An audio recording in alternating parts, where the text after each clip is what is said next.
नमस्कार दोस्तों, target with PS Parihar channel में आपका स्वागत है। और जैसा कि आपको पता है कि आज रात को ही आरओ एआरओ का फाइनल रिजल्ट जारी हुआ है और उन्हीं में से एक चयनित है यहाँ पर हमारे साथ में सत्यम मिश्रा जी।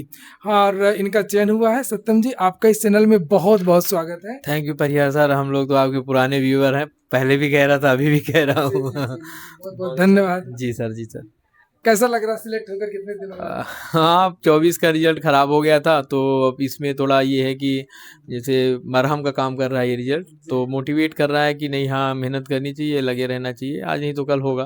बिल्कुल। हाँ। सत्यम जी, थोड़ा सा आप अपने बारे में बताइए, आपकी स्कूलिंग के बारे में और कहाँ से, गांव जिला जी घर के बारे में। जी, मैं बेसिकली रानीगंज शंकरगढ़ से हूँ, यही प्रयागराज जिले से। अच्छा और मेरी स्कूलिंग जवाहर नवोदय विद्यालय से हुई है। अच्छा अच्छा और अच्छा। मैं 12th मैंने यहाँ बाल भारती सिविल लाइन से ही किया है। जी जी जी। और बीएस मैंने बीटेक में 2011 मैंने बीटेक वर्ल्ड WCTM कॉलेज है गुड़गांव में, जी जी। वहाँ से मैं कर रहा था, लेकिन सेकेंड ईयर मैंने छोड़ दिया था। अच्छा। और फिर जब मैंने छोड़ा तो फिर मैंने बीएससी किया।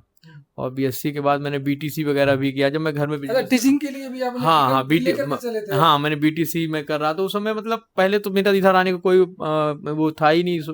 वही बिजनेस कर रहे थे, तो ये हुआ कि वही बीटीसी कर लिया, टीचर बन जाएंगे, अपना बिजनेस चलता रहेगा। जी। वो तो 2020 में लॉकडाउन आया, तो इधर हमने प्रयास किया, तो 2020 में नहीं हुआ, 21 में हो गया प्री। जी। तो तब से लगातार मेंस दे रहे हैं। लगातार मेहनत दे जी रहे हैं। जी। चलिए, बहुत बढ़िया। तो तैयारी आपने किस तरीके से किया? तैयारी में सर मैंने सेल्फ स्टडी ही किया है, और कोचिंग तो मैंने किया नहीं। मेंस में मैंने ज़रूर मेक आईएएस में 2023 में आंसर राइटिंग किया था। और ध्येय में भी मैंने मेंस में ही लिखा था 2021 के मेंस में। जी। तो वही मेंस के टाइम पे मैंने आंसर राइटिंग के लिए कोचिंग्स का यूज़ किया। बाकी समीक्षा अधिकारी में तो मैंने मतलब किसी कोचिंग का मतलब वो नहीं किया।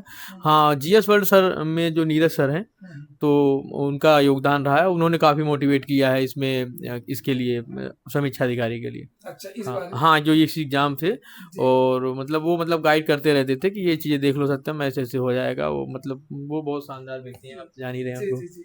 ये बेटी है? ये मेरी बेटी है, ये 7 साल की हो गई है अब। अच्छा अच्छा अच्छा अच्छा। और तो थोड़ा सा पारिवारिक जिम्मेदारी, कुछ प्रेशर वगैरह या सहयोग मिला? पारिवारिक जिम्मेदारी तो मैं जैसे लोग कहते हैं ना कि शादी हो जाएगी तो जिम्मेदारी बढ़ नहीं जाएगी, पढ़ाई नहीं की नहीं, प्रेशर कम मैं होगा। मुझे मेरे साथ रिवर्स है। मेरी जिम्मेदारी तो मेरी पत्नी ने उठा रखी है। अच्छा अच्छा। मतलब मुझे सिर्फ पढ़ना है, न बेटी की पढ़ाई से मतलब है, न मुझे घर में सामान से मतलब है, न व्यक्तिगत कपड़ों से कोई मतलब है। सारी अच्छा। व्यक्तिगत सारी जिम्मेदारियों को वो स्वयं देख रही है। और खुद की उसकी कोई डिमांड नहीं है, ये सपोर्ट है उसका। अच्छा अच्छा अच्छा हाँ, अच्छा। मतलब जैसे लोग कहते हैं कि पत्नी होती हाँ है, पत्नी हाँ। मतलब बर्डन। डिमांड डिमांड में परेशान रहो तो अगर हाँ, नहीं नहीं पाओगे। तो ये चीज़ नहीं है। शादी के पहले जो बन गए तो वो बन गए, नहीं हाँ, तो नहीं उसके नहीं, बाद मेरे में साथ फिर। ऐसा नहीं है। मैं अगर कुछ बना हूँ तो मेरी पत्नी का बहुत बड़ा योगदान है। जी जी। योगदान है, माता पिता का योगदान तो खैर वो कहने की हाँ, बात वो ही तो नहीं है। जी जी वो तो बिल्कुल। अनकंडीशनल सपोर्ट उनका रहता ही है। और हम्म। उनके बाद अगर किसी का योगदान है तो मेरी पत्नी का है, मेरी बच्ची का है।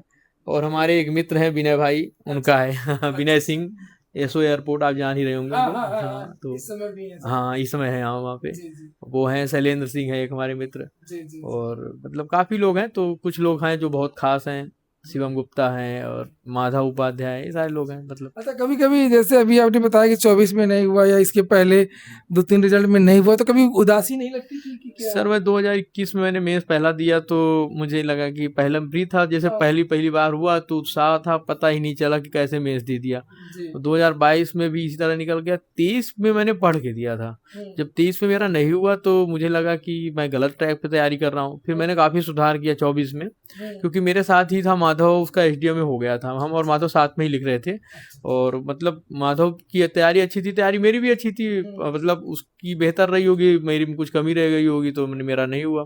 फिर लेकिन माधव ने कहा कि भैया आप लगे रहिए इसमें, आपकी तैयारी अच्छी है। 24 मैंने काफ़ी सुधार किया। हम्म और इस सुधार में मतलब कॉपी वगैरह में विकास यादव को आप जान ही रहे हैं, उसने भी मतलब काफ़ी, विप्लव, इन लोगों ने काफ़ी सहयोग किया कि आप लिखते रहिए, आप अच्छा लिख रहे हैं। हम्म। और शिवम गुप्ता ने भी काफ़ी कई बार, इस बार तो इंटरव्यू में शिवम गुप्ता ने ही मुझे मतलब ट्रेंड किया है, गाइड किया है। अच्छा अच्छा। हाँ, मुझे पहला इंटरव्यू था मेरा, मुझे आइडिया था नहीं।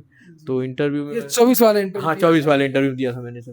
जी जी 25 वाला भी दिए हैं क्या? मेंस दिया हूँ सर। वो रात में जब रिजल्ट आया हुआ नहीं, तो मतलब जो फ्रस्ट्रेशन रहा कि GS1 का पेपर मैंने 4 क्वेश्चन मेरे छूट गए, मुझे वहाँ कुछ याद ही नहीं आ रहा था। अब ये लग रहा था कि छोड़ के चला जाऊँ। फिर घर वालों ने बहुत समझाया तो फिर मैंने मेंस दिया किसी तरह से, पर वो कॉन्फिडेंस नहीं था ना, उस तरह की तैयारी ही थी कि 24 की तरह जिस तरह मेंस हुआ था 25 में उतना अच्छा हुआ नहीं है। और इस वाले में उम्मीद थी नहीं, लेकिन समीक्षा में हो गया। अब हो गया है तो अच्छी बात है जो है। नहीं बहुत बढ़िया राजपत्रित पोस्ट है। और इसकी प्रीलिम्स के बारे में जो मेरे चैनल में बहुत सारे बच्चे जुड़े हुए हैं, तो प्रीलिम्स के लिए कुछ खास स्ट्रेटजी बताइए बच्चे की। जैसे अभी आपको लगता नहीं कि ठीक है सिलेक्शन है आपका, लेकिन आपको लगता होगा ना कि ये कर देता तो कुछ और पहले सिलेक्शन हो जाता है, या नए बच्चे ये ना करें, ये गलतियां ना करें। जैसे सर मेरा प्रीलिम्स तो बस एक ही बार रुका है, प्रीलिम्स कभी रुका नहीं। उसका रीज़न ये रहा है कि मैं टेस्ट बहुत लगाता हूँ। अच्छा। और मैं बुक्स से ज़्यादा मैं टेस्ट पे मतलब मुझे भरोसा है, मुझे टेस्ट करना चाहिए। और जो आयोग का पैटर्न है वो मतलब हर बार बदल रहा है। आपको पता नहीं है कि आयोग अगली बार प्रीवियस ईयर पे जाएगा कि नए फैक्ट्स पे चला जाएगा। तो वहाँ पे अगर आप जाके चौंकेंगे तो उससे पहले ही आप रेडी रहिए।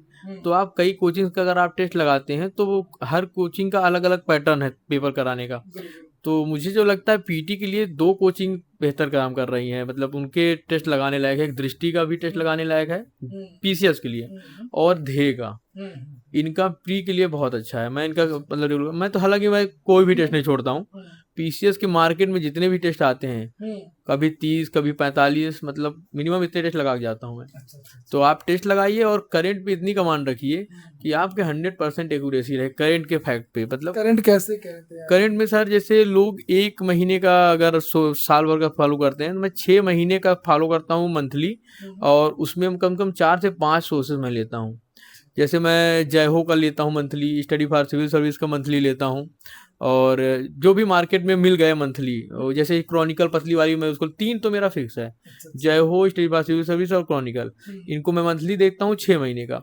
और फिर लास्ट में साल भर के लिए घटनासार और दृष्टि वगैरह, या जो भी और मार्केट में एक UP PCS1 है उसका भी मतलब आ जाता है। मतलब जहाँ से भी मिल जाए आपको, तो 4-5 सोर्सेस आप रखेंगे तो कहीं से फैक्ट छूटेगा नहीं। तो अगर करंट में आप 25-30 क्वेश्चन आ रहा है उसको आप एकदम पूरा सही कर रहे हैं, तो आप अन्य लोगों से 10 क्वेश्चन एज ले रहे हैं। लोग GS पे ही मरे जा रहे हैं। अब GS पे आप जी दे रहे हैं, GS का इतना ब्रॉड सिलेबस है तो पता नहीं आप कितना कवर करेंगे।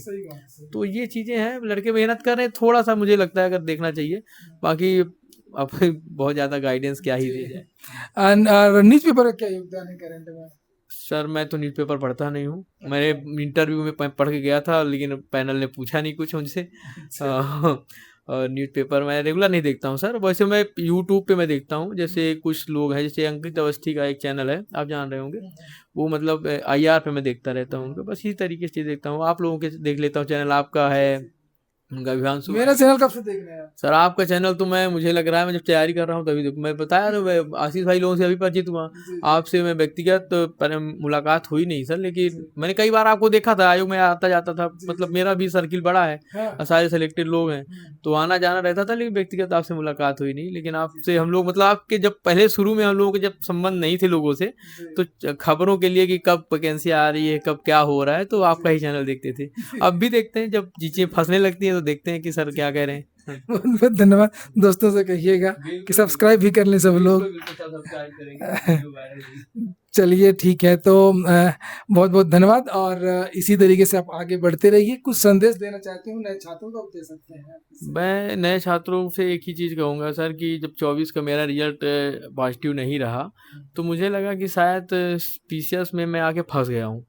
मैंने 5-6 साल दे दिए, और मुझे 5-6 साल आप अपने जीवन का कहीं दे रहे हैं और कोई आउटपुट नहीं आ रहा है, तो फिर आपको सोचना चाहिए कि आप इतना समय दे रहे हैं, माँ बाप का पैसा जा रहा है, पत्नी बच्चे भी आपके साथ लगे हुए हैं। जैसे मैं व्यक्तिगत बता रहा हूँ, तो मैं परेशान था कि मुझे लग रहा है मैं फंस गया हूँ, मैंने गलत डिसीजन ले लिया इस फील्ड में आके, और कुछ करता तो बेहतर कर लेता। फिर जब इसमें परिणाम अच्छा आया, तो अब ये लग रहा है कि देखिए कभी कभी किसी चीज़ में देर हो जाती है, तो आप मेहनत करते रहिए और थोड़ा अपने आप को अब ये कुछ लोग मानते हैं जैसे मेरा पीसीएस में नहीं हो रहा है, नंबर नहीं आ रहे होंगे तभी नहीं हो रहा है। अब मैं कह दूं कि किस्मत कॉपी खराब चेक हो रही है, वहाँ पे क्या कहते हैं पैटर्न खराब है, तो वो एक पेपर में हो सकता है, 2 पेपर में हो सकता है। जैसे पीसीएस मेंस की बात कर रहा हूँ, आप 8 पेपर दे रहे हैं मेंस में, तो 2 पेपर में हो सकता है कि आप बाहर हो जाएं, पर 6 पेपर में आप एज ले सकते हैं। तो कहीं ना कहीं मेरे में कमी है, तो मुझे लगता है वो मुझे अपडेट करने की जरूरत है और लोगों को अपडेट करना चाहिए, अपनी कमियों को अपडेट करना चाहिए। आयोग तो ठीक है, आयोग पे अगर आप सुधार के लिए आप बात करते हैं तो बहुत अच्छी चीज़ है, अगर आयोग सुधार कर ले। आयोग करता कहाँ है, हम लोग कहते रहते हैं, कहते कहते थक जाते हैं, आयोग सुनता ही नहीं है। तो जब नहीं सुनता है तो जो है उसी जो हमारे बस में है तो हम अपने आप को ही अपडेट कर लें कि मान लीजिए 1-2 पेपर में उसने बहुत ही गिरा दिया, जैसे जो 2023 में मुझे GS1 में 60 नंबर दे दिया था। अब 60 नंबर अनएक्सपेक्टेड दे दिया कि कोई दुखी नहीं बन रहा था, मैं कॉपी देखा बहुत अच्छी लिखा था, अब दे दिया तो दे दिया, लेकिन अन्य पेपरों में एज नहीं ले पाया तो मैं बाहर हो गया। अगर मैं अन्य पेपरों में 10-10 नंबर का एज ले लेता तो 50 नंबर मेरे कवर हो जाते, तो इसी वाले कवर हो जाते। आरओ 21 में कितने नंबर थे आपके? आरओ 21 में मेरे 197 थे, वो एक्चुअली मैंने बिना पढ़े दे दिया था सर। मेरे हिंदी ऑब्जेक्टिव में 24 नंबर थे। 24? बहुत खराब नंबर थे, बहुत कम नंबर। मतलब मैंने दे ही दिया था। इस बार कितना था? इस बार मेरे से 57 या 55 सीधे डबल से ज्यादा मार हाँ दिया। डबल मार दिया था। और जीएस ऑब्जेक्टिव में अच्छा रहा, 89 रहा इस बार। और क्या कहते हैं ड्राफ्टिंग में भी मुझे लग रहा है 70 के आसपास मिले होंगे। निबंध मेरा अच्छा नहीं हो पाया था इस बार क्योंकि मैं प्रैक्टिस करके नहीं गया था, तो उसमें ही शायद कम रहे वो नंबर, बाकी सब में नंबर अच्छे रहे, होने चाहिए नंबर निबंध। धन्यवाद Shivam ji. Thank you sir, thank you.